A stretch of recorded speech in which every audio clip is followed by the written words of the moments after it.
Kita mulai, Mbak Udi. Jam 1.05. Boleh, Pak. Silakan. Baik. Ini akan direkam kok. Jadi bisa baik. di-share juga. Baik. Bismillahirrahmanirrahim. Assalamualaikum warahmatullahi wabarakatuh. Selamat pagi. Pagi. Agrikon untuk petani. Oke. Sekarang di mute. Alhamdulillah. Sudah mulai ya. Nah, teman-teman, ini latar belakang kita melakukan sharing ini adalah karena memang 2 minggu belakangan cukup banyak ya penggunaan desinfektan yang berlebihan dan caranya pun dirasa kurang tepat gitu loh. Cukup banyak informasi melalui media yang menginformasikan cara pembuatannya, resepnya, kemudian media televisi juga memberitakan bagaimana perlakuan orang-orang yang baru masuk suatu wilayah atau pulang dari luar negeri di bandara, disemprot dengan desinfektan dan lain-lain gitu loh. Kemudian kita juga ada membagikan desinfektan ya, yang kita buat secara internal kepada karyawan yang mampu dijangkau diberikannya.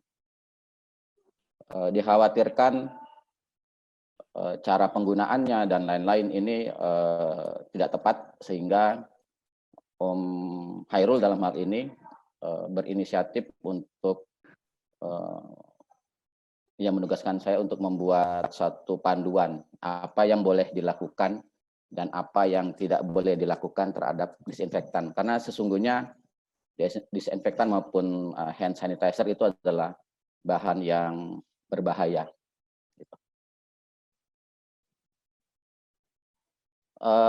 Pertama, sebelum kita masuk ke apa itu desinfektan dan hand sanitizer atau antiseptik, saya akan menjelaskan terlebih dahulu mengenai penggolongan dari antimikroba.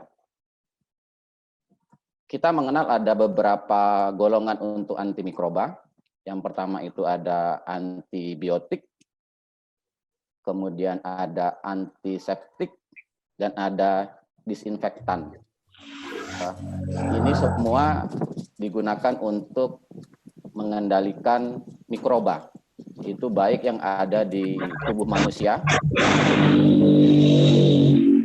Di tubuh manusia itu ada di bagian luar, di permukaan, di kulit, ada juga di bagian dalam, dan ada juga yang berada di luar tubuh manusia, di lingkungannya. Kita akan masuk terlebih dahulu untuk definisi masing-masing antimikroba tadi. Yang pertama antibiotik. Antibiotik adalah zat kimia yang dihasilkan dari mikroorganisme tertentu untuk membunuh mikroorganisme pada tubuh manusia. Ini contohnya cukup banyak antibiotik. Ada amoxicillin, ada streptomycin, ada ciprofloxacin, ada macam-macam.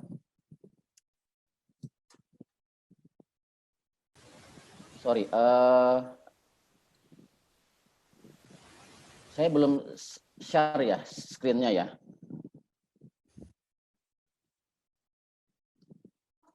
Sudah, Pak. Sudah ya? Oh, sudah ya? Sudah. Saya khawatir tidak terlihat. Oke.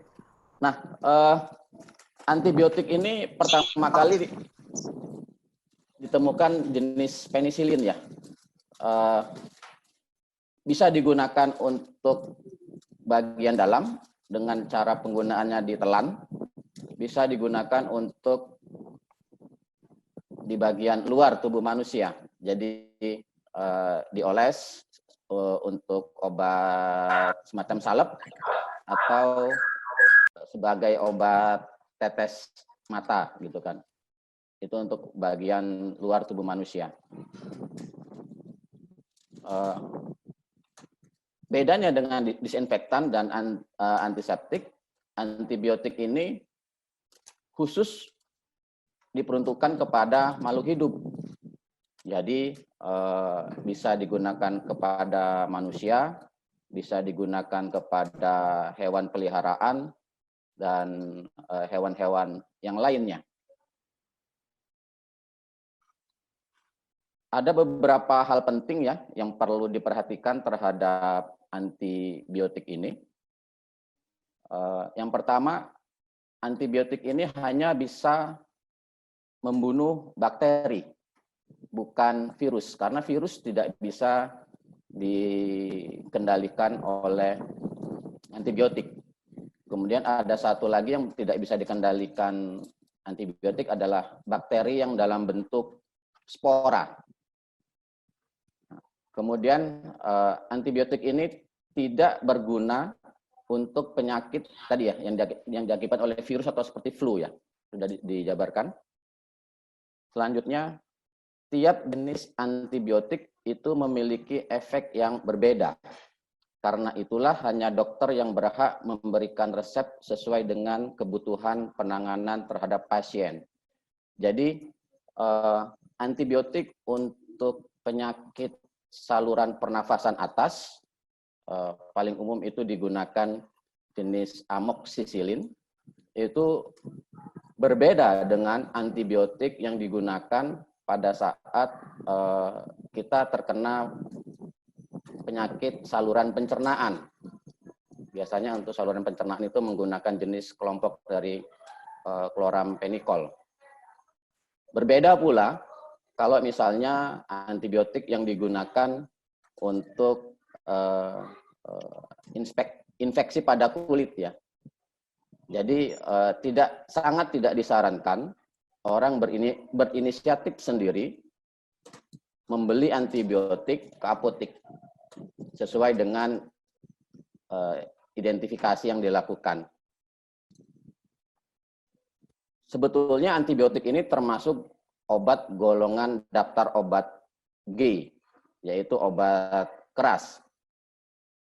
Secara undang-undang kesehatan, obat-obat yang termasuk dalam daftar obat G ini dilarang dijual bebas.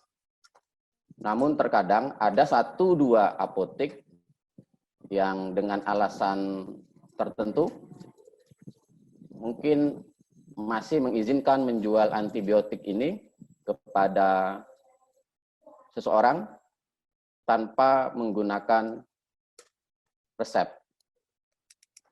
Hal berikutnya yang perlu diperhatikan mengenai antibiotik adalah tadi ya, jangan pernah memberikan kepada orang lain antibiotik yang diresepkan kepada kita, walaupun gejala penyakit yang dialami sama. Jadi katakanlah kita mengalami penyakit ISPA, infeksi saluran pernapasan atas, katakanlah kita mendapatkan antibiotik jenis amoxicillin, dilarang kita memberikan obat tersebut kepada rekan kita, famili, saudara, walaupun dengan gejala penyakit yang sama. Karena dikhawatirkan terjadi kekeliruan dalam mendiagnosa. Berikutnya adalah antibiotik harus diresepkan oleh dokter, tidak boleh dibeli dan dikonsumsi secara bebas. Tadi sudah saya sampaikan, antibiotik ini termasuk obat golongan G yang harus dibeli melalui resep dokter. Itu sesuai dengan undang-undang kesehatan. Namun dalam prakteknya terkadang ada 1-2 apotek yang terkadang masih melayani orang yang ingin membeli antibiotik ini tanpa resep dokter. Untuk hal yang terakhir ini sebaiknya tidak dilakukan. Berikutnya, terlalu sering mengkonsumsi antibiotik akan membuat bakteri menjadi kebal atau resisten dan tahan terhadapnya sehingga infeksi lebih sulit untuk disembuhkan. Nah, terkait resistensi ini sangat dianjurkan meminum antibiotik ini sesuai dengan dosis. Jadi kalau di dalam resep itu ditulis 3 kali sehari setelah makan, ya kita harus makan obat antibiotik itu 3 kali sehari. Atau 2 kali sehari ya kita ikutin sarannya 2 kali sehari. Selalu di dalam resep antibiotik ditambahkan keterangan dihabiskan. Ini yang untuk mencegah terjadi proses resistensi dari bakteri. Sebenarnya apa sih resistensi itu? Resistensi itu terjadi manakala ada suatu bakteri yang menginfeksi tubuh manusia, kemudian orang tersebut minum antibiotik, tentunya antibiotik ini akan mengendalikan dan membunuh bakteri tersebut. Manakala dosisnya tidak diikuti atau obatnya tidak dihabiskan, si bakteri ini akan membentuk sistem pertahanan tubuh yang baru. Nah, pada saat dia membentuk sistem pertahanan tubuh yang baru, karena antibiotiknya tidak tuntas tadi, maka bakteri tersebut akan menjadi kebal dengan jenis antibiotik yang tadi diberikan. Ini yang sangat harus diperhatikan karena kita memang harus meminum antibiotik sampai dengan habis, walaupun gejala penyakit sudah hilang. Nah, obat itu sendiri ada 2 golongan besar. Jadi, yang pertama itu adalah ditujukan kepada penyebab penyakit. Contohnya antibiotik ini. Jadi, manakala ada penyakit yang disebabkan oleh bakteri, jamur, dan lain-lain, antibiotik adalah salah satu obat yang ditujukan kepada penyebab penyakit. Obat golongan kedua adalah obat yang ditujukan kepada gejala penyakit atau menghilangkan gejala penyakit. Saya ambil contoh, katakanlah batuk. Batuk itu adalah respon dari tubuh untuk mengeluarkan sesuatu yang merangsang di tenggorokan atau di paru-paru, sehingga tubuh batuk. Obat batuk itu pada dasarnya tidak menghilangkan penyebab batuk. Obat batuk hanya menghilangkan, menekan refleks tubuh supaya tidak batuk. Nah, bagaimana menghilangkan penyebab obat batuknya? Terkadang dokter meresepkan penambahan antibiotik. Contoh berikutnya obat demam panas. Pada saat orang terkena demam, biasanya diresepkan mendapatkan paracetamol. Paracetamol itu hanya mengendalikan gejala penyakit yang awalnya demam atau panas. Paracetamol mempunyai khasiat analgetik antipiretik, menurunkan panas. Dia hanya menurunkan demamnya dari orang tersebut. Tetapi penyebab orang ini menjadi demam itu tidak diobati oleh paracetamol. Gitu. Jadi ada obat yang ditujukan kepada penyebab penyakit, ada obat yang ditujukan untuk menghilangkan gejala penyakit. Nah, hal terakhir yang perlu diperhatikan untuk penggunaan antibiotik adalah minum air putih untuk membantu kerja antibiotik. Kenapa minum air putih? Karena dengan kita minum air putih, antibiotik yang berbentuk kapsul, yang berbentuk tablet di dalam tubuh, lebih cepat dia akan mengalami desintegrasi, mengalami peruraian yang awalnya keras berubah menjadi partikel-partikel yang lebih kecil, kemudian baru diserap oleh tubuh. Saya akan lanjutkan. Definisi yang kedua adalah antiseptik. Antiseptik adalah zat kimia yang digunakan untuk membunuh atau menghambat pertumbuhan organisme pada jaringan yang hidup, seperti permukaan kulit dan membran mukosa. Nah, antiseptik ini digunakan pada jaringan hidup, tapi bagian luar. Jadi ada perbedaannya dengan antibiotik tadi. Kalau antibiotik digunakan pada makhluk hidup, baik digunakan bagian dalamnya maupun bagian luar. Sementara kalau antiseptik digunakan pada makhluk hidup, tetapi pada permukaan kulitnya atau permukaan luar. Antiseptik sangat dilarang untuk penggunaan dalam karena sifat racunnya. Contoh antiseptik adalah povidone iodine. Ini povidone iodine ini kalau kita sangat mengenal, kalau boleh saya sebut merek, diantaranya adalah betadine. Isinya povidone iodine. Jadi untuk luka ya, manakala orang terluka supaya tidak mengalami infeksi yang lebih lanjut, digunakan, ditambahkan atau dioleskan povidone iodine. Kemudian tisu basah. Tisu basah juga itu mengandung bahan antiseptik. Biasanya digunakan untuk yang popok bayi katakanlah, atau mengendalikan kotoran yang ada di tangan. Termasuk di dalamnya antiseptik adalah hand sanitizer yang belakangan memang langka karena virus corona ini. Nah, kembali ya, antiseptik ini hanya digunakan pada makhluk hidup pada bagian kulit, badan, wajah, dan tubuh sebagai obat luar. Sangat dilarang menggunakan antibiotik untuk obat dalam atau diminum secara oral. Kalau kita mendapatkan resep ya dari apotek, selalu kita akan menerima label atau etiket itu dalam 2 warna. Ada yang berwarna putih, ada yang berwarna biru. Nah, itu ada maksudnya.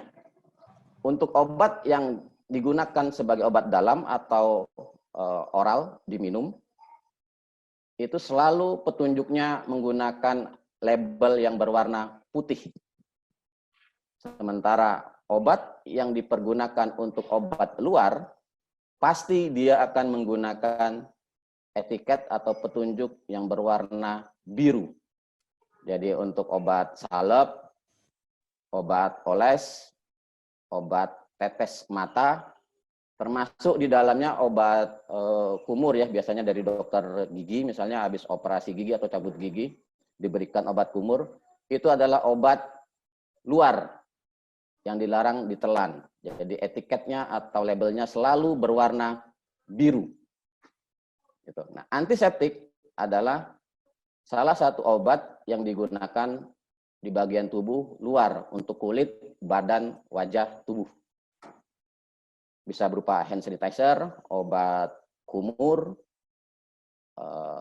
povidone iodine tadi, betadine, atau tisu basah.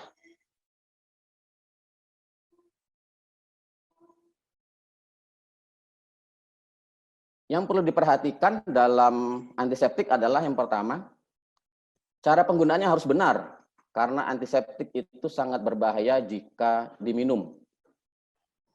Yang kedua, perhatikan dosisnya. Jadi, kalau dosisnya itu 5 mili di dalam 10 liter, ya kita ikutin dosisnya. Atau berapa kali sehari dioleskannya. Atau berapa kali sehari kita menggunakannya. Berikutnya yang perlu diperhatikan adalah ada beberapa antiseptik yang berbasis atau berbahan dasar alkohol. Hati-hati karena alkohol itu sangat mudah terbakar. Hati-hati penggunaan hand sanitizer yang berbasis alkohol. Penggunaannya saat di dapur atau pada saat merokok. Termasuk hand sanitizer yang kita produksi secara internal di pabrik, itu basicnya adalah alkohol, sehingga sangat tidak disarankan menggunakannya pada saat merokok atau dibawa ke dapur karena sangat flammable. Termasuk di dalamnya itu sangat berbahaya jika diminum. Cukup banyak orang menyalahgunakan alkohol ini. Jadi sangat sering kita melihat pemberitaan orang yang membuat minuman apa ya, yang diracik sendiri gitu, apa namanya, istilahnya itu oplosan ya. Jadi minuman keras yang oplosan itu. Orang terkadang tidak mengenal alkohol itu ada metanol, ada etanol, ada isopropanol. Ada secara kimia atom C-nya ada yang cuma satu, itu metanol. Kemudian atom C-nya ada dua, itu etanol. Kemudian ada atom C-nya tiga, propanol, dan isomernya adalah isopropanol. Yang masih bisa diminum oleh manusia itu yang atom C-nya dua, etanol. Itu yang terkandung di dalam minuman keras dengan kadar tertentu. Khusus untuk metanol dan propanol atau isopropanol, ini sangat beracun. Nah, kesalahan adalah orang mencoba meracik sendiri, mengoplos sendiri, cukup banyak itu korbannya. Karena memang harganya cukup murah, mereka mengoplos minuman keras itu dengan metanol yang jelas-jelas beracun. Pada dosis tertentu, itu dapat menyebabkan kebutaan. Manakala dosisnya ditingkatkan lagi, dia dapat menyebabkan kematian. Itu yang terjadi. Gitu. Termasuk penggunaan isopropanol, karena dua senyawa itu sangat beracun. Yang kita gunakan untuk antiseptik, hand sanitizer saat ini adalah jenis etanol.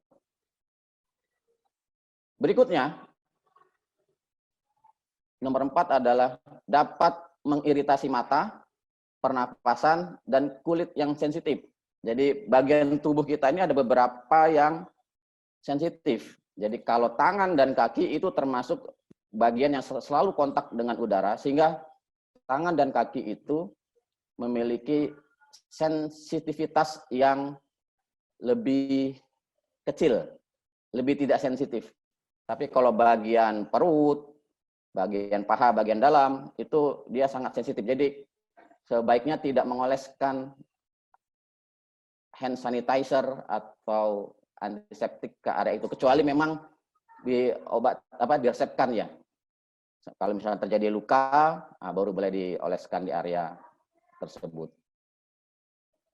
Kemudian perlu juga memahami cara pembuatan yang baik dan benar. Jadi terkadang di dalam pembuatan hand sanitizer itu mengandung material H2O2. H2O2 ini dia suatu senyawa yang cukup tidak stabil. Di dalam air dia mudah menghasilkan onasen. Onasen ini bersifat oksidator. Nah, ada beberapa di antaranya resepnya itu komponennya etanol, H2O2, gliserin atau gliserol sebutnya, kemudian air. Etanol berfungsi sebagai antiseptik, H2O2 dia sebagai oksidator, gliserol itu lebih banyak digunakan sebagai pelembab. Jadi pada saat menggunakan hand sanitizer, diharapkan tangan menjadi tidak terlalu kering. Nah, ini digunakan gliserol. Nah, dalam proses pembuatannya, H2O2 ini akan menghasilkan onasen tadi, yang bersifat oksidator.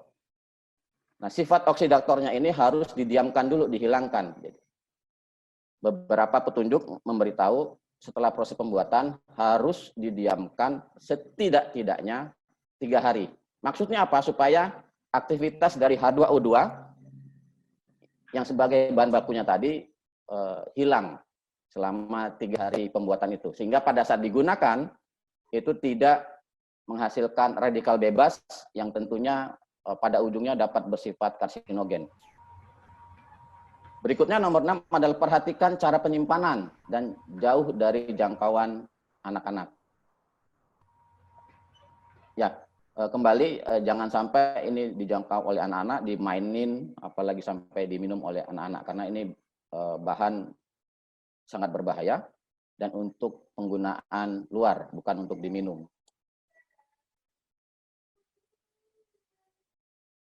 Berikutnya adalah desinfektan. Tadi kita sudah masuk mengenai antibiotik, kemudian antiseptik. Antiseptik ini diantaranya ada hand sanitizer.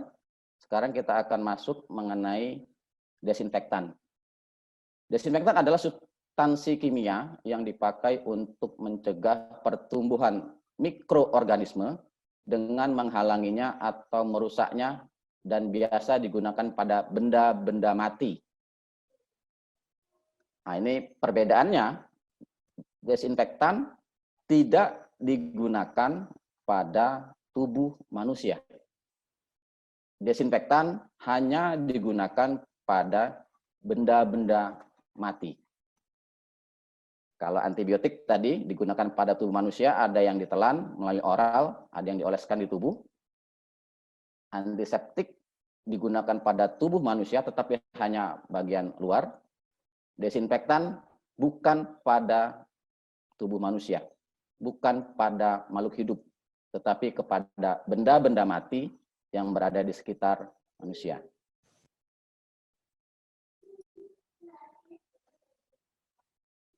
Desinfektan bisa digunakan pada permukaan meja, dinding bangunan, lantai, gagang pintu, lantai kamar mandi. Nah, ini perlu diperhatikan gagang pintu ya, karena salah satu benda yang cukup banyak kandungan bakterinya, virusnya, jamur, dan lain-lain itu gagang pintu. Termasuk gagang pintu kamar mandi, termasuk juga handle tangga, gagang tangga ya. Beberapa informasi juga menyebutkan handphone kita tuh, karena kita paling sering menggunakan handphone. Yang perlu diperhatikan pada desinfektan adalah pertama, hanya diaplikasikan pada benda mati. Tadi ya, seperti lantai, dinding, gagang pintu, pegangan tangga, dan lain-lain. Perhatikan dosisnya. Desinfektan yang kita buat secara internal, dosisnya adalah 10 ml ke dalam 4 liter air. Jangan melebihi, karena khawatir memberikan dampak negatif kepada makhluk hidup di sekitarnya. Jangan juga kurang, karena dia tidak cukup efektif untuk mengendalikan bakteri, virus, dan lain-lain. Yang ketiga, tidak diaplikasikan pada alat makan, alat minum, kulit, dan bagian tubuh makhluk hidup.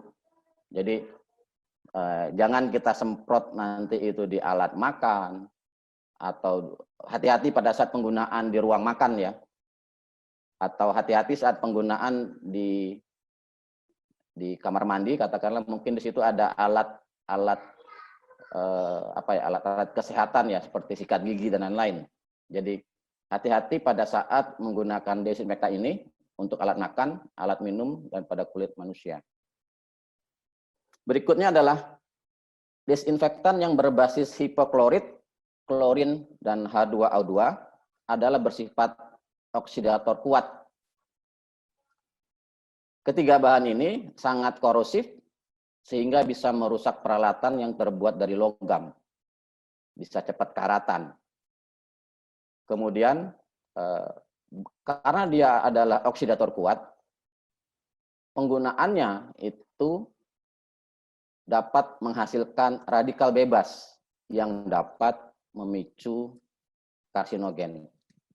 Nah, ini 1-2 minggu belakangan ini cukup prihatin saya, karena di media sangat banyak orang mendapatkan informasi bagaimana memanfaatkan hipoklorit untuk digunakan sebagai desinfektan. Disemprot lagi dia di tubuh manusia gitu kan. Ada juga yang berbahan ya kalau boleh disebut merek Baiklin. Baiklin itu zat aktifnya adalah sodium hipoklorit. Itu memang dia mempunyai sifat desinfektan, tetapi bukan untuk kulit manusia. Ya, kita tentu familiar ya, beberapa mungkin ibu-ibu bagaimana respon kulit itu ya kalau misalnya langsung terkena merek Baiklin itu atau sodium hipoklorit. Klorin juga itu biasanya digunakan sebagai desinfektan. Umumnya dalam bentuk kaporit, kalsium hipoklorit, ini sering digunakan sebagai desinfektan pada proses pengolahan air di PDAM. Hanya saja dosisnya sangat terkendali, sangat kecil. Manakala kita bisa mengidentifikasi baunya, jadi air itu terkadang kan sekali dua kali kadang masih tercium ya aroma hipokloritnya ya, aroma kaporitnya, itu menandakan ada sisa hipoklorit yang terkandung di dalam air, itu yang bersifat korosif. Karenanya terkadang keran air yang dari PDAM itu sering cepat berkarat karena dia korosif sifatnya. Nah, ini tidak cocok digunakan untuk tubuh manusia karena bisa menghasilkan radikal bebas yang dalam jangka panjang itu dapat menyebabkan karsinogen.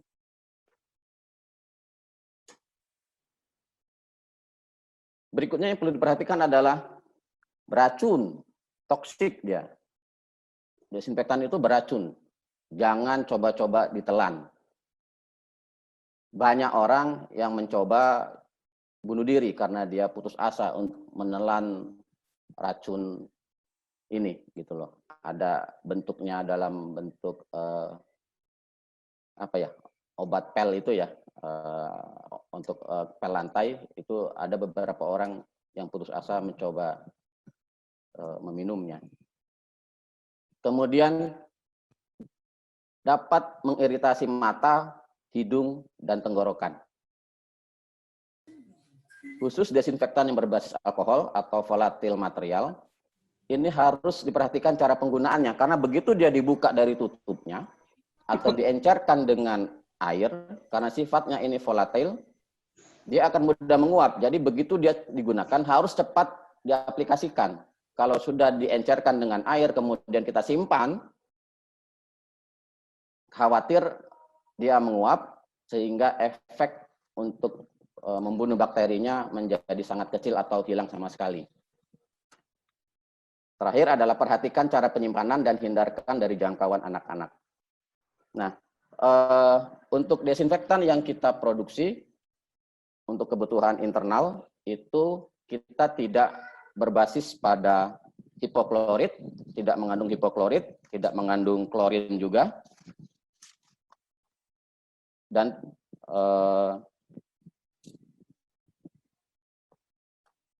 sehingga tidak bersifat korosif.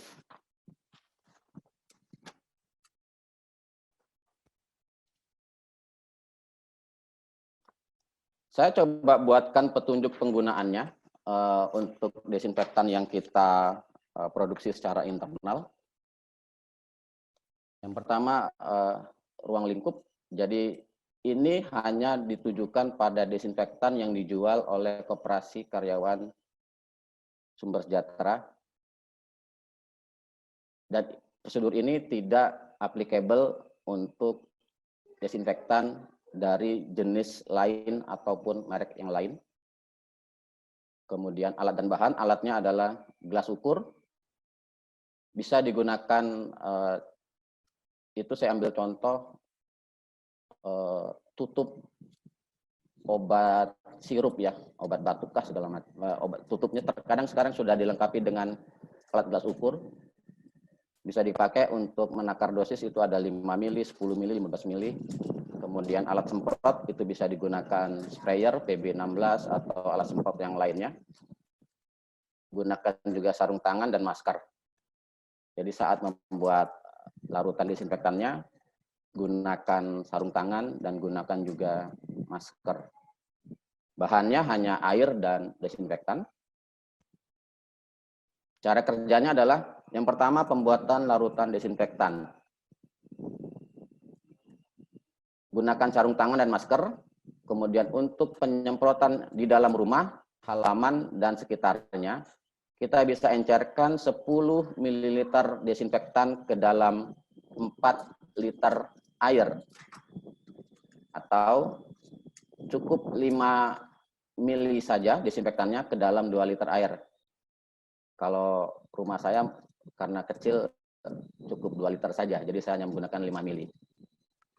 Aduk dulu hingga homogen, kemudian masukkan ke dalam alat semprot atau sprayer. Berikutnya adalah penyemprotan larutan desinfektan.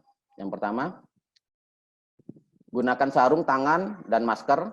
Sebaiknya petugas penyemprot ini menggunakan pakaian lengan panjang atau celana panjang.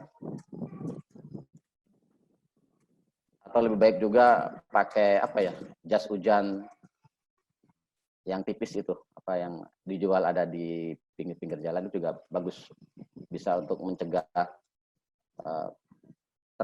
tersemprotnya bagian tubuh oleh desinfektan.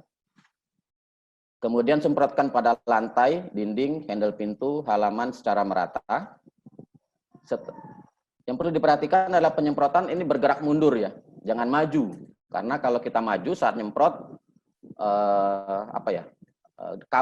kabut desinfektannya itu akan terkena kita.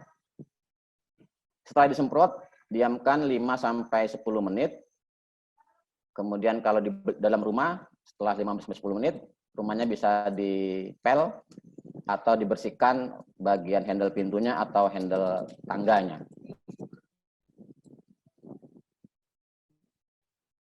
Yang perlu diperhatikan tadi sama ya, perhatikan dosis penggunaan, perhatikan arah angin, saat penyemprotan tidak boleh melawan arah angin, tidak dianjurkan disemprot langsung ke manusia, baik itu ke kulit, ke mata, kaki, ke tangan, atau anggota tubuh lainnya.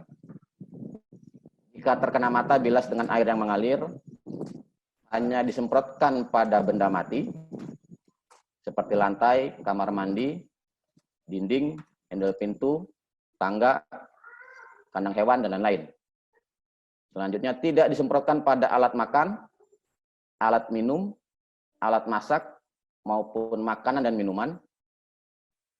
Hati-hati kontaminasi saat menyemprot area dapur dan ruangan makan. Toksik, beracun jika tertelan, dan hindarkan dari jangkauan anak-anak. Ini adalah petunjuk penggunaan desinfektan yang kita buat secara internal. Nah, ini ada 2 gambar contoh. Yang pertama ada petugas yang sedang membersihkan eskalator. Yang kedua ada seseorang yang sedang lewat masuk melalui bilik desinfektan. Yang belakangan cukup banyak dipasang sebelum memasuk kantor instansi pemerintah, gitu kan. Gambar yang sebelah kiri itu adalah gambar yang benar dalam aplikasinya, sementara gambar yang sebelah kanan itu adalah salah satu contoh aplikasi yang tidak benar.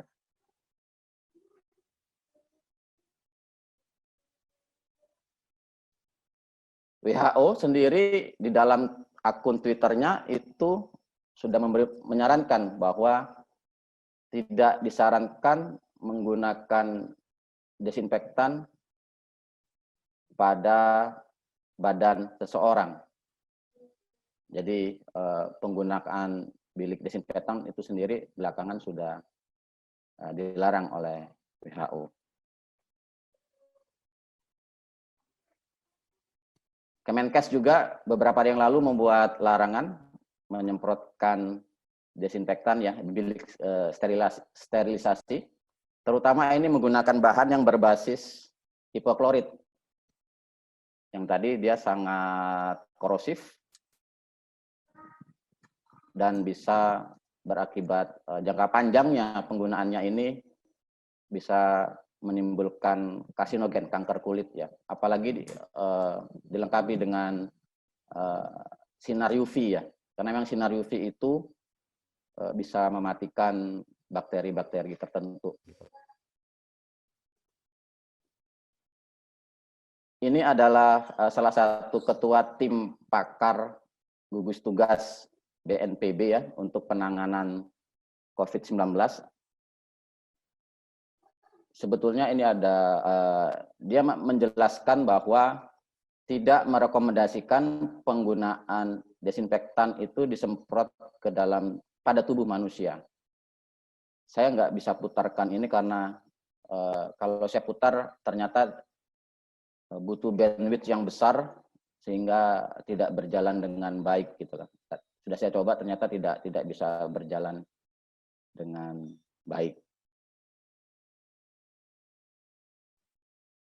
Terakhir,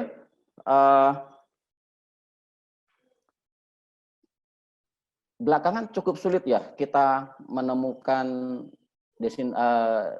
hand sanitizer. Jadi manakala kita memang tidak ketemu di lapangan itu hand sanitizer, mencuci tangan dengan benar menggunakan sabun itu sudah sangat baik. Kenapa disarankan mencuci tangan? Karena 98% penyakit itu menular melalui tangan. Secara kimia, struktur dari virus itu diselubungi atau dilapisi ya, diselubungi lapisan yang namanya lipid. Lipid itu adalah senyawa lemak. Lemak itu akan rusak dengan sendirinya kalau kita menggunakan sabun. Jadi, kalau kita mencuci tangan dengan benar, tidak harus dengan sabun desinfektan, dengan merek yang cukup terkenal itu, cukup dengan sabun apapun ya, sabun mandi, sabun untuk cuci tangan, itu sudah sangat bisa mengendalikan bakteri dan virus karena sabun atau surfaktan itu dapat merusak selubung yang ada di dalam tubuh virus tersebut. Jadi lebih baik kita cuci tangan secara baik dan benar dengan menggunakan sabun. Hand sanitizer itu bermanfaat manakala kita tidak ketemu sabun atau air. Jadi kan tidak setiap saat orang itu berada dalam lingkungan yang ketemu air. Jadi secara singkat bisa disemprot ke tangan untuk menghindari kontaminasi bakteri ataupun virus masuk ke dalam tubuh manusia melalui oral. Gitu. Habis. Terima kasih. Ada pertanyaan barangkali? Silakan. Saya Om. Baik Om Tri Joko, mangga. Bila kita sudah membuat konsentrasi disinfektan yang kita terima, Baik. Katakan 5 mili di dalam 2 liter air. Ya. Kalau tadi Om Wi bilang karena rumah saya kecil, saya 2 liter cukup. Lah Ya. rumah saya lebih kecil dari Om Wi. Nah itu 2 liter saya sisa Om. Oh 2 liternya sisa? Bisa. Lah itu Oke. apakah masih efektif diaplikasikan di besok harinya gitu? Oh, siap. Karena kalau saya buat 2 liter, di rumah saya itu sisa, kalau saya buat 1 liter kurang. Jadi kalau saya buat tetap larutan 2 liter karena mengukur 5 mili lebih mudah daripada 3 mili. Ya. Nah, pertanyaan saya itu, kalau tersisa, bisakah besok diaplikasikan lagi? Terima kasih. Baik. Saya langsung tanggapin ya supaya jangan terlupa. Om Tri Joko, Untuk yang kita produksi secara internal, karena dari awal saya mengatakan ruang lingkupnya hanya berlaku untuk disinfektan yang disalurkan melalui koperasi sumber sejahtera. Untuk desinfektan yang kita buat secara internal tadi, bahannya cukup stabil. Dia tidak mudah teroksidasi, dia tidak mudah menguap. Salah satu bahannya itu cukup bersahabat dengan manusia. Saya bilang cukup sering digunakan sebagai obat kumur ya. Jadi ada namanya DDBAC. Dalam merek dagangnya disebut dengan benzalkonium chloride. Itu sangat sering dimanfaatkan di dunia obat sebagai obat kumur yang pertama. Obat tetes mata itu Insto, Airain, apalagi itu, Rohto, itu semuanya mengandung benzalkonium chloride. Benzalkonium chloride itu bersifat antimikroba yang dapat dimanfaatkan sebagai antiseptik dan dia tidak mudah menguap. Jadi, kalaupun misalnya tersisa, bisa dipakai besoknya. Oke. Aman Terima kita kasih. punya. Ya. Terima kasih, Om. Baik. Silakan, ada yang lain barangkali? Om Yurio, Yurio Om. yang belakang saya. Oke, baik. Om Yurio, Bismillah. silakan. Ini ada pertanyaan, jadi kan yang beredar di luaran kan memang ada yang mendeklar ini bahan ini aman untuk disemprotkan ke tubuh gitu, karena beberapa pintu masuk ke perumahan sekarang di Jakarta udah gitu tuh, mobil disemprot, manusia pun disemprot. Nah, sebenarnya bahan aktif apa yang relatif aman? Masih adakah bahan aktif yang relatif aman buat manusia gitu sebenarnya nih gitu? Kan mereka akan bilang, oh kita nggak pakai misalnya kita nggak pakai hidrogen peroksida atau hipochlorite gitu. Nah, apa yang harus dia declare supaya ini aman? Atau emang sebenarnya nggak ada yang aman nih? Gitu. Terima kasih. Nah, kita kembali ke definisi awal tadi ya. Tadi ada antibiotik, ada antiseptik, ada desinfektan. Antibiotik itu mengendalikan mikroba yang ada pada tubuh manusia, baik di dalam maupun di luar. Antiseptik tadi mengendalikan mikroba pada tubuh manusia, tapi untuk luar. Tapi kalau desinfektan itu hanya benda mati. Nah, kalau yang digunakan ini bahan-bahan antiseptik, yang disemprotkannya itu adalah bahan-bahan antiseptik seperti alkohol, etanol ya, kemudian benzalkonium chloride itu juga aman. Itu aman buat dipakai manusia. Jadi povidone iodine, betadine itu aman. Atau misalnya kalau boleh saya sebut merek Dettol gitu kan, sabun Dettol atau cairan penyuci Dettol itu isinya antiseptik gitu loh. Nah, kalau itu yang dipakai untuk disemprotkan di bilik desinfektan itu aman. Insya Allah aman karena dia masih diizinkan digunakan di permukaan kulit. Nah, selebihnya nggak aman. Kira-kira begitu Om Yurio.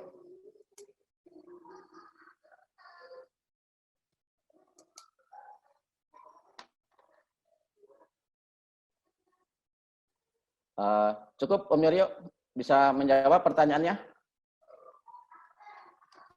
Siap, sangat menjawab. Terima kasih. Soalnya sebenarnya kemarin gara-gara ada di Pondok Indah ada tulisan semprotan ini aman karena menggunakan H2P2 apa? H2O2. H2O2, sorry, hidrogen peroksida. Yang dia bilang aman buat manusia gitu. Nah, ini melihat presentasinya Om Wi kan ini termasuk yang sebenarnya nggak aman ya buat manusia gitu. Berbahaya Om ya. Siap. Terima kasih. Dalam konsentrasi tertentu dia sebenarnya H2O2 dengan konsentrasi 3% itu dijual bebas untuk obat luka. Jadi kalau dia konsentrasinya maksimum 3% itu masih aman gitu loh. Yang khawatirkan orang kan terkadang tidak memperhatikan berapa mili diencerkannya segala macam gitu loh Yurio. Nah H2O2 ini dia oksidator. Disemprot ke mobil, mobilnya karatan Om. Disemprot ke motor, motornya karatan. Gitu loh. Tapi dengan konsentrasi yang tepat 3% tadi masih bisa digunakan. Tapi sebaiknya dihindarilah penggunaan H2O2. Nah, yang perlu diperhatikan terkait penyakit COVID-19 ini, manakala orang itu sudah terinfeksi oleh virus COVID-19 ini, dengan disemprot oleh desinfektan, tidak akan membuat virus itu mati. Karena virusnya berada di dalam tubuh manusia. Dia berada di dalam jaringan darahnya. Yang kita semprotkan bagian luarnya. Jadi nggak nyambung tuh. Di dalamnya yang terinfeksi, tapi luarnya yang disemprot. Gitu. Dia harus minum obat oral tuh untuk mengendalikan penyakit yang menginfeksi dirinya. Baik, selanjutnya Om Febru ya. Siap, silakan Febru. Assalamualaikum warahmatullahi wabarakatuh. Pak Wijaya, terima kasih pemaparannya. Saya mau menanyakan tentang, saya sebut aja merek, Wipol atau Karbol. Ya. Apakah masih berbahaya ketika kita pakai sebagai disinfektan di ruangan kantor misalnya, tapi tidak sempat kita lap? Ini kaitannya juga dengan kelanjutannya yang tadi dipaparkan di Bapak untuk kandang hewan. Saya sebut aja kaitannya dengan setiap hari di rumah ada kucing, itu kami selalu pagi itu kita bersihkan pakai Wipol. Sementara setelah kering, kucing tadi mulai masuk lagi di kandang, dia terbiasa untuk berguling-guling. Sedangkan kucing mandinya dengan dijilat. Nah, apakah ini juga masih berbahaya bagi si kucing tersebut? Terus yang terakhir, disinfektan yang bisa, ini pertanyaan sih ya, disinfektan yang langsung ke tubuh manusia, apakah kita bisa aplikasikan disinfektan yang biasa digunakan untuk kandang ayam, untuk hewan ternak? Kita tahu, saya sebut lagi merek karena saya nggak hafal apa namanya merek persisnya, itu yang produk Medion, Pak. Itu biasanya kan untuk kandang apa namanya ayam. Nah, saya lihat selama ini ketika diaplikasi ayamnya tidak mati. Nah, apakah itu juga bisa untuk tubuh manusia? Boleh satu lagi terakhir tentang betadin. Betadin disebutkan oleh Pak Wijaya dipakai untuk kulit.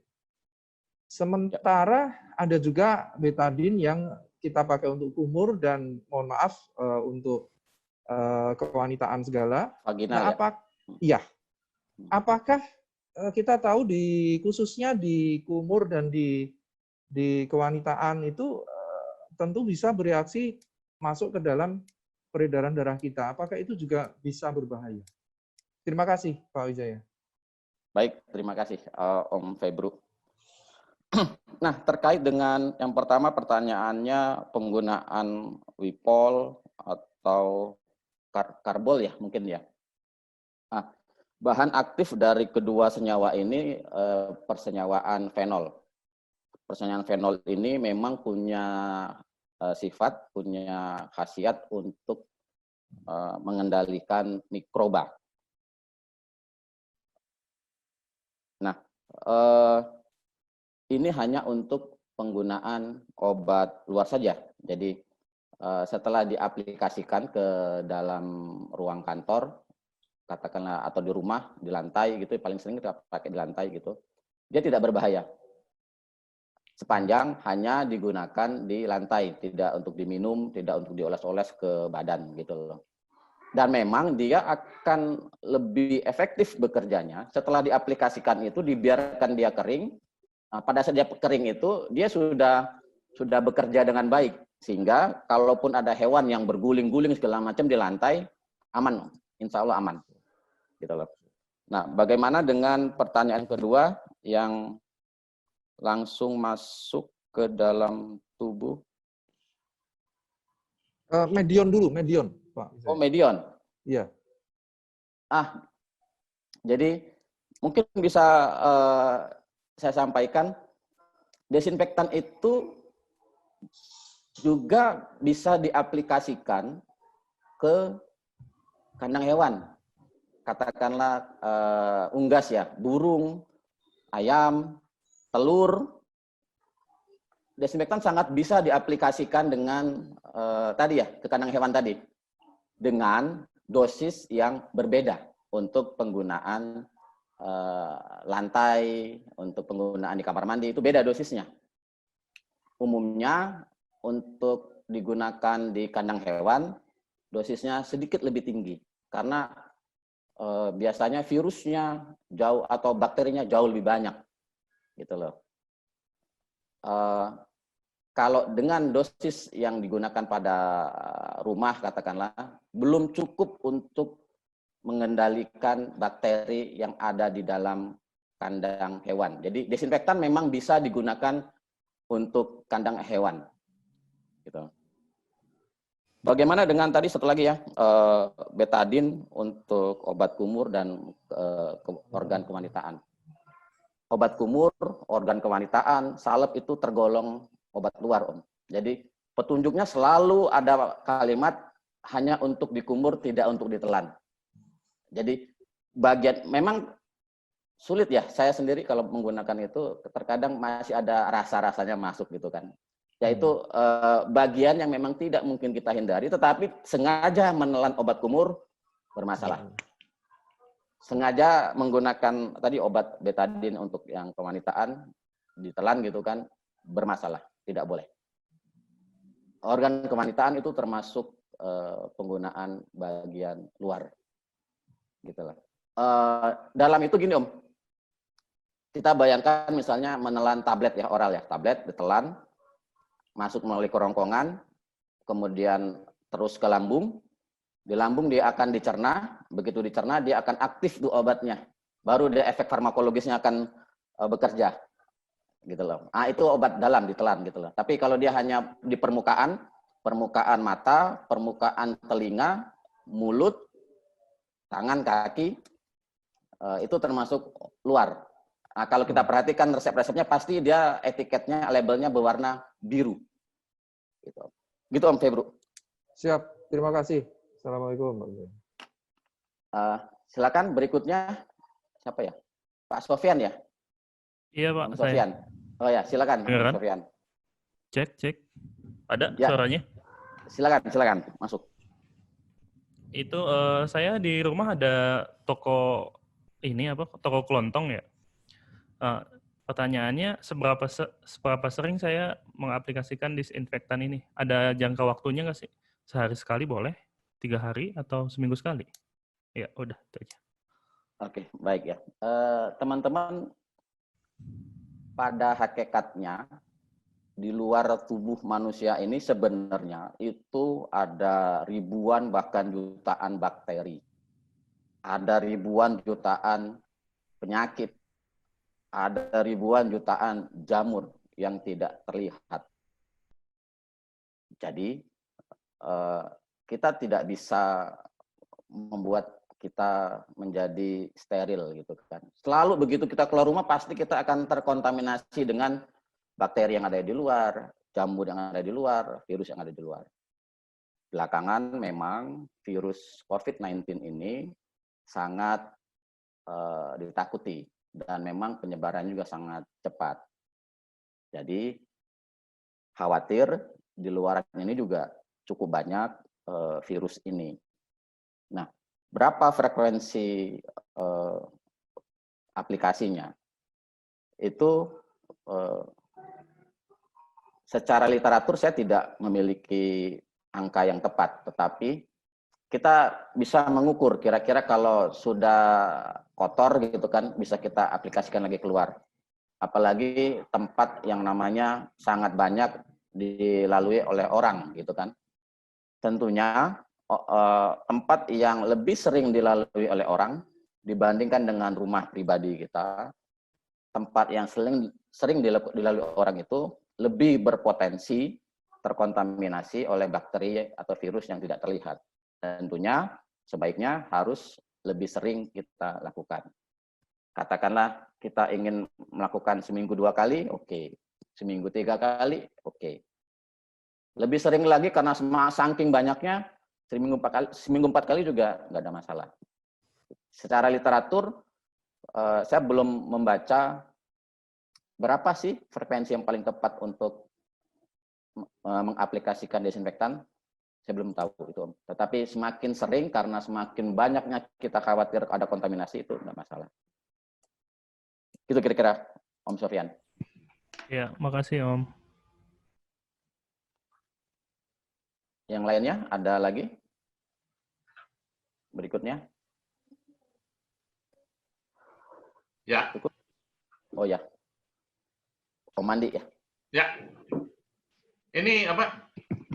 Kalau kita beli sayur atau makanan di pasar atau supermarket, itu kalau sampai rumah itu langsung dimasukkan kulkas, itu apakah misalkan ya ini ya kita kan nggak tahu itu daging atau sayur itu kan ditaruh aja di lapak gitu ya, itu terus kalau ada orang yang beli yang pas positif corona, dia ngomong gitu kan ada percikan ludahnya, apakah kalau dimasukkan kulkas gitu masih aman gitu, atau gimana caranya untuk mendisinfek itu sayuran yang kita beli gitu ya, gitu aja. Makasih.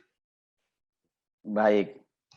Wah, ini sangat applicable ya. Jadi sangat sering gitu. Tentunya setiap hari istri kita atau orang rumah itu belanja sayuran, buah-buahan di pasar, di supermarket dan lain-lain. Treatmentnya bagaimana sih? Virus, bakteri itu kebanyakan dia tidak mati pada temperatur rendah. Jadi kalau misalnya hanya disimpan di dalam kulkas, tidak menyebabkan virus dan bakteri itu mati. Tetapi itu bukan tempat yang ideal dia untuk bisa tumbuh dan berkembang. Sehingga lebih dari ya, disimpan cukup panjang, ya dia mati dengan sendirinya karena dia tidak bisa berkembang. Lebih disarankan untuk sayur itu atau buah-buahan, ini mungkin ada 2 kelompok besar ya. Kelompok pertama yang dimasak dulu, atau kelompok kedua yang dikonsumsi secara segar tanpa dimasak. Kalau dimasak, insya Allah aman. Karena dengan temperatur tinggi, semua virus, bakteri akan mati. Tapi bagaimana dengan yang dikonsumsi segar? Untuk yang dikonsumsi segar, disarankan dicuci terlebih dahulu dengan sabun. Dan cukup banyak tuh sabun yang bisa dipakai ya. Untuk membersihkan sayuran, iklannya juga cukup banyak di televisi yang bisa membersihkan buah-buahan, sayuran. Karena dengan sabun itu otomatis akan merusak struktur lapisan lipid dari virus, yang otomatis dia akan rusak dengan sendirinya. Tapi disarankan untuk dicuci terlebih dahulu, Om Andi malah.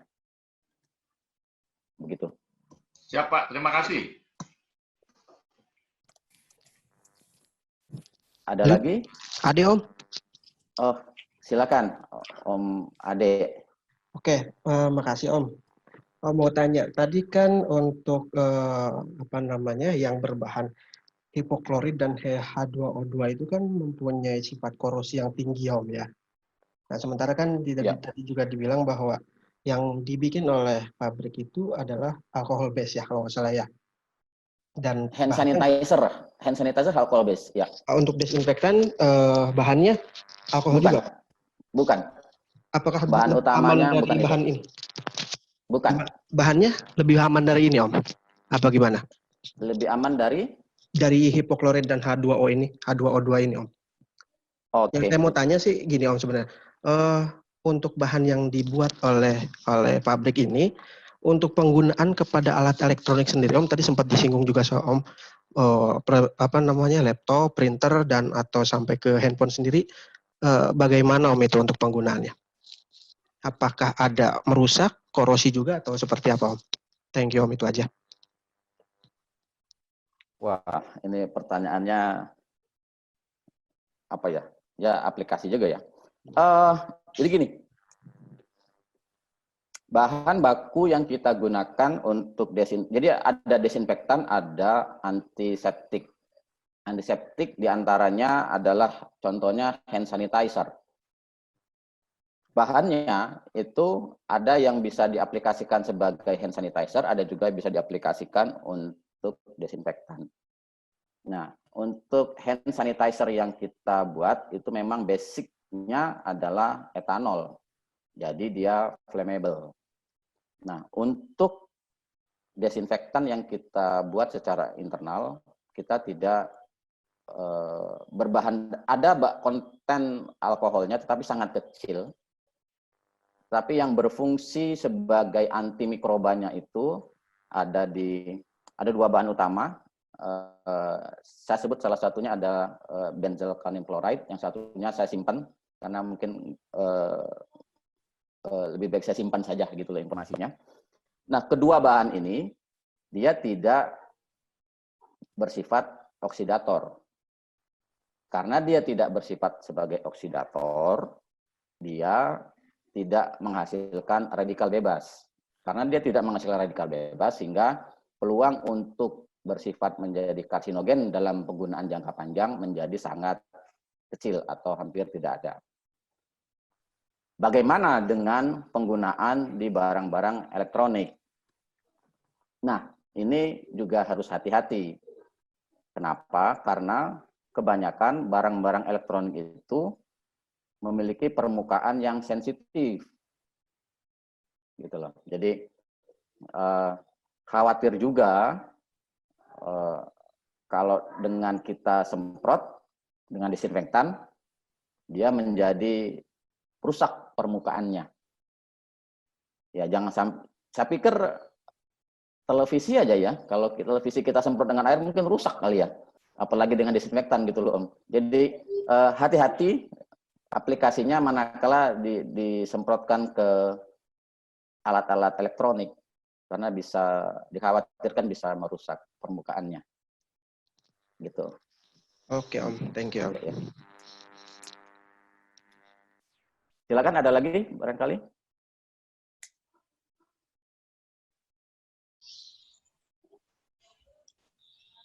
Aduh. Ya. Pak Wijaya, boleh silakan Om Ahmad. ya, mengenai aplikasi disinfektan ke alat-alat elektronik ya. Ini saya mungkin bukan cuma ke bahan aktifnya, tapi fokusnya adalah aplikasi cairannya di alat elektronik. Jadi seperti pertama sebelumnya bahwa untuk alat-alat elektronik ini disarankan tidak disemprot langsung, tapi adalah dilap.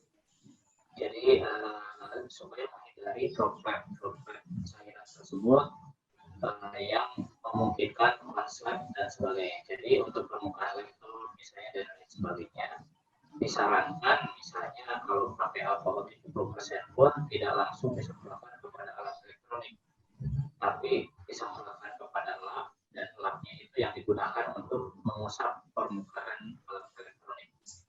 Mungkin itu tambahannya Om. Terima kasih. Ya, sangat betul tuh Om. Jadi tadi agak sinyalnya mungkin kurang bagus, tapi saya samar-samar menangkap gitu. Jadi memang sebaiknya tidak langsung, saya setuju itu Om. Dan hati-hati juga ya, yang tadi yang barusan Om Ahmad sampaikan itu juga betul, penggunaan alkohol, karena semakin tinggi konsentrasinya, dia daya pelarutnya ya, daya pelarut, kemampuan dia melarutkan itu makin besar. Jadi semakin besar kemampuan dia merusak permukaan gitu loh. Jadi hand sanitizer umumnya punya konsentrasi 70%. 70% termasuk konsentrasi yang tinggi. Jadi tidak langsung diaplikasikan, disemprot ke alat elektronik karena bisa merusak gitu. Sepakat, Om. Silakan berikutnya. Cukup?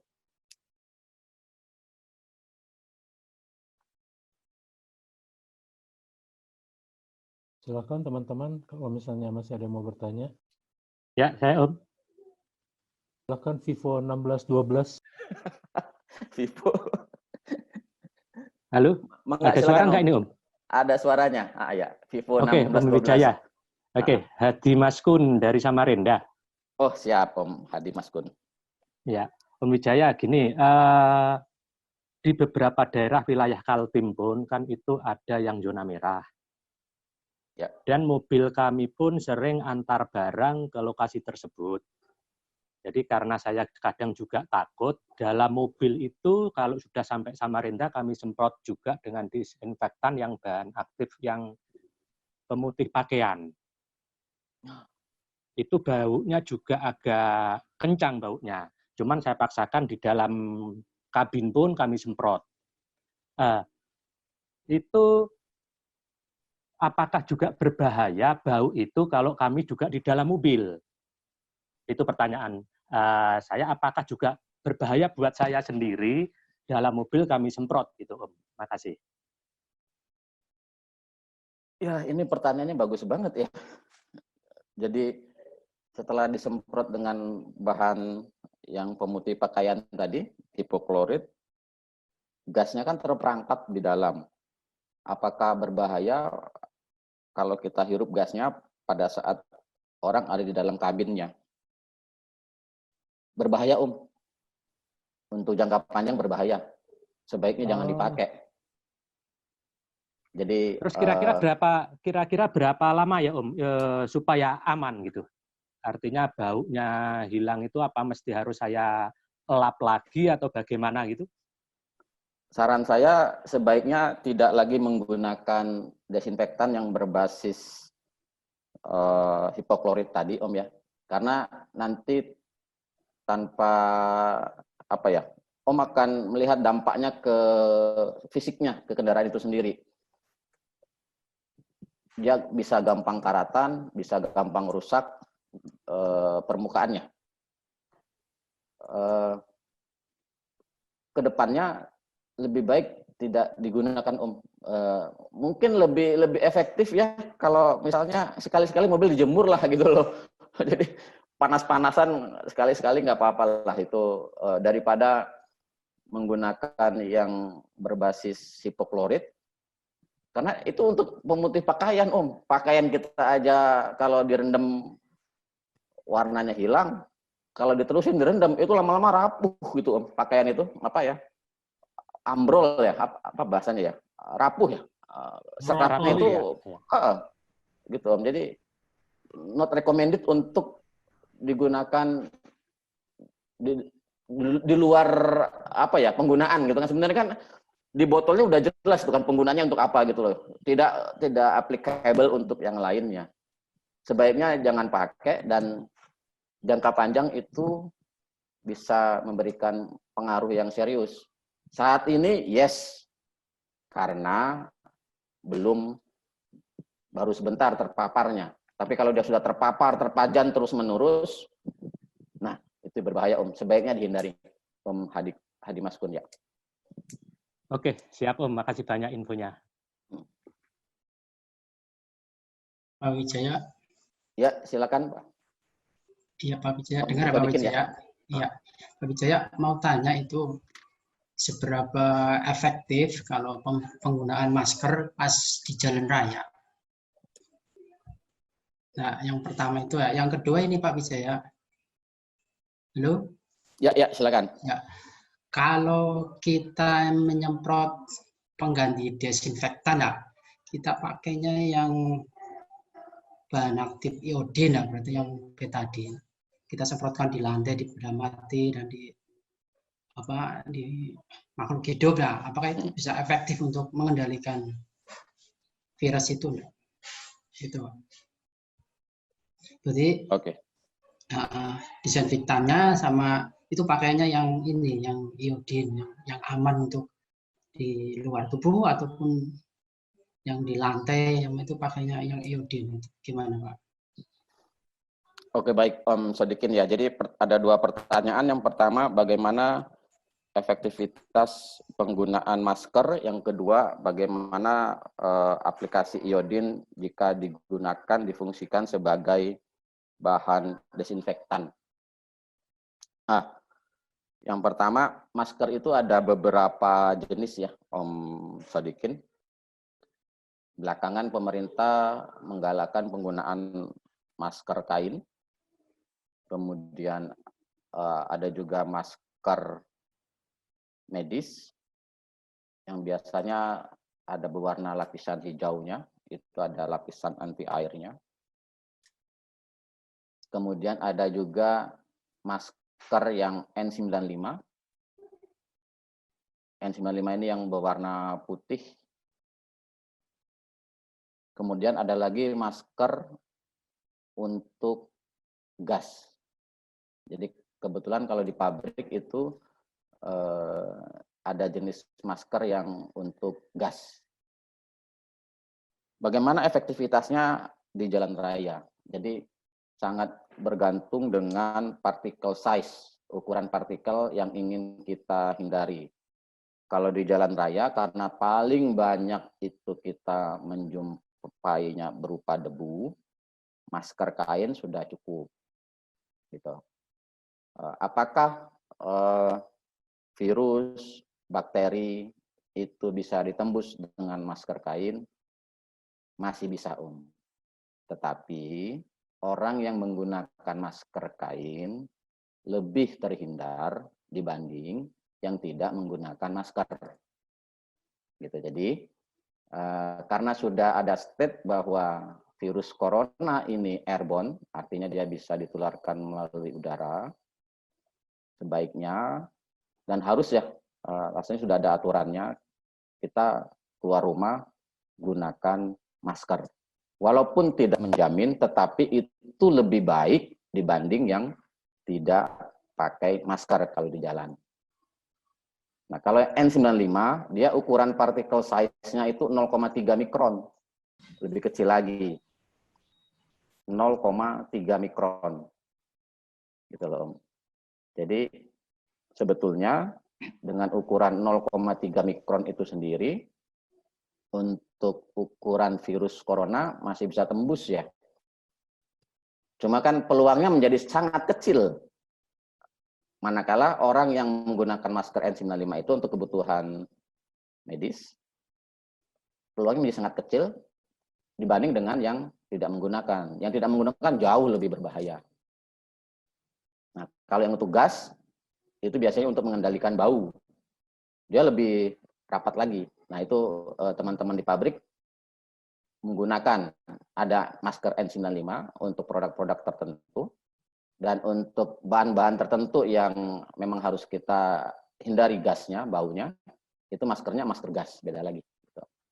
Kira-kira begitu jawabannya, Om Sadikin. Ya, makasih. Nah, kemudian satu lagi ya, yang mengenai aplikasi iodin ya untuk desinfektan. Ya, untuk semuanya ya. Untuk semuanya. Jadi iodin itu biasanya digunakan sebagai antiseptik lokal. Jadi dia tidak untuk penggunaan sistemik ya. Apakah dia bisa digunakan untuk desinfektan lantai gitu ya? Kira-kira begitu ya pertanyaannya, untuk lantai kah atau untuk kendaraan? Pertama, iodin itu sifatnya oksidator kuat. Jadi dia bisa bersifat korosif. Yang kedua, warnanya coklat tua, Om.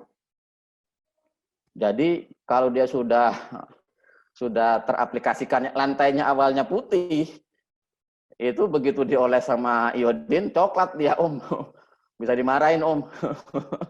bisa repot, warnanya nggak hilang. Dan iodin itu kalau dia ketemu struktur karbohidrat, dia berubah jadi biru tua. Jadi kalau dia ketemu beberapa bahan tekstil itu memiliki struktur karbohidrat ya. Kain itu beberapa strukturnya karbohidrat. Setelah dia ketetesan sama iodin, dia akan berubah jadi gelap, biru tua. Gitu loh. Jadi jelek bentuknya gitu loh Om. Saya tidak menyarankan penggunaan iodin untuk digunakan sebagai desinfektan. Alasan yang ketiga adalah harganya relatif lebih mahal sebetulnya iodin itu. Nah, begitu mungkin Om Sodikin yang dapat saya bantu penjelasannya. Semoga bisa dimengerti. Oh ya, kalau ini Pak Wijaya, tadi kan iodin kan aman untuk kulit lah ya, untuk bagian luar. Kalau misalnya disemprotkan cukup di lantai kan biasa untuk main anak-anak. Apakah masih bisa kalau misalnya resikonya cuma untuk berubah warna di lantai ya? Kalau di lantai itu mungkin masih bisa enggak itu Pak untuk iodin lah ya, untuk seperti lantai lah. Daripada kalau menggunakan yang klorin apa yang hipoklorin itu Pak. Ini saya melihatnya mungkin ada keterbatasan ya di lapangan ketersediaan bahan-bahan desinfektan untuk membersihkan lantai rumah. Mungkin itu problem yang dihadapin Om Sodikin sehingga timbul pertanyaan, bisakah iodin itu dimanfaatkan untuk membersihkan desinfektan lantai rumah. Kembali, iodin itu bersifat oksidator, Om. Jadi dalam jangka panjang dia merusak gitu ya. Tidak disarankan kecuali untuk penggunaan lokal ya. Penggunaan lokal tuh, jadi kita teriris, kan lokal tuh hanya tempat itu saja yang luka dikasih obat luka gitu kan. Tempat yang lain yang tidak terluka nggak perlu kita kasih gitu kan. Sekarang bagaimana jalan keluarnya untuk mendesinfektan atau mengendalikan rumah-rumah gitu kan. Saran saya lebih baik menggunakan jenis Wipol tadi Om ya, kalau ada boleh disebut merek ya, Wipol, Karbol, itu desinfektan yang aman. Saya kira Wipol, Karbol, dan merek-merek yang lain masih sangat mudah kita dapat di minimarket lah atau toko-toko kelontong. Dua bahan itu cukup efektif mengendalikan mikroba, bakteri, dan lain-lain, Om Sodikin. Dibanding Om pakai iodin yang secara harga lebih mahal Om, dan dia bercak ya, nanti sangat tidak indah secara estetikanya gitu loh. Oke Pak, terima kasih Pak. Baik. Ada lagi?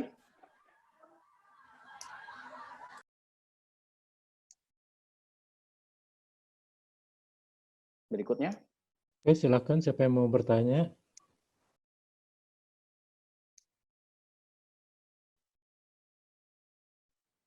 Nampaknya udah jelas sih Om Wijaya. Cukup ya? Cukup. Baik teman-teman, semoga pertemuan ini bisa memberikan pencerahan apa yang boleh dan apa yang tidak boleh terkait desinfektan dan antiseptik, hand sanitizer yang belakangan dicari orang gitu ya. Ada yang pertanyaan? Hairul. Oh iya siap Om Hairul. Mau terima kasih aja untuk kesiapannya. Om Wid cuma mau terima kasih aja. Om Wid sudah siapkan semua data-data ini buat pengetahuan kita semua. Buat teman-teman yang lain jangan sungkan-sungkan. Kita main kimia, kita tahu bahayanya, kita tahu resikonya, tapi kita juga tahu kesempatan yang bisa kita dapatkan dengan penggunaan yang tepat. Kalau ada pertanyaan atau ada hal-hal lain, silakan langsung tanya Om Wid atau bisa juga lewat COVID Center kita ya, Om Ahmad Seruri ya. Jadi silakan saja buat Om Wid. Terima kasih sekali lagi. Mungkin izin kita akan share video ini kepada teman-teman yang lain. Ya, terima kasih Om Hairul. Om Eri, Mbak Odi, cukup? Dari saya sudah, Pak. Terima kasih banyak atas penjelasannya. Habis ini mungkin di-sharing videonya ya, Pak Eri. Ya, siap. Video ini sudah kami rekam, jadi nanti ya mungkin butuh retouch dulu ya sebelum kami siap untuk bisa di-share. Sekali lagi terima kasih banyak Om Wijaya untuk waktu dan materinya yang sangat luar biasa siang ini.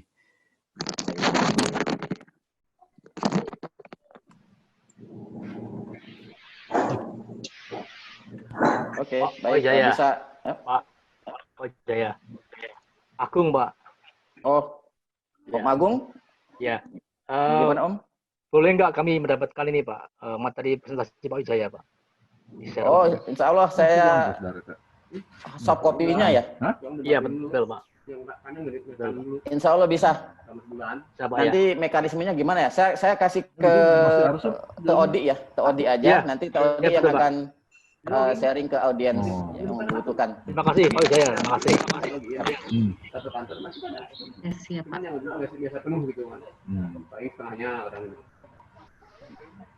Berarti cukup, Mbak Odi? Bisa Sudah, kita ya. closing? Tutup? Oke. Silakan Mbak Odi di closing. Oke, terima kasih banyak atas kehadirannya Bapak-Bapak, Ibu-Ibu semuanya. Nanti untuk materi maupun rekamannya akan di-share. Mungkin materinya lewat email. Untuk videonya ya linknya nanti akan diberikan. Itu saja. Tetap jaga kesehatan. Jangan lupa pakai masker. Sudah ada anjuran terakhir yang saya baca dari Pak Ahmad. Apapun itu maskernya ya kalau memang ada pergunakan masker kain saja karena masker medis dan lain-lain mungkin sulit ditemukan untuk saat ini. Banyak contohnya ternyata kalau saya lihat ada beberapa masker di rumah. Itu saja. Terima kasih banyak. Assalamualaikum warahmatullahi wabarakatuh. Selamat siang. Waalaikumsalam warahmatullahi wabarakatuh.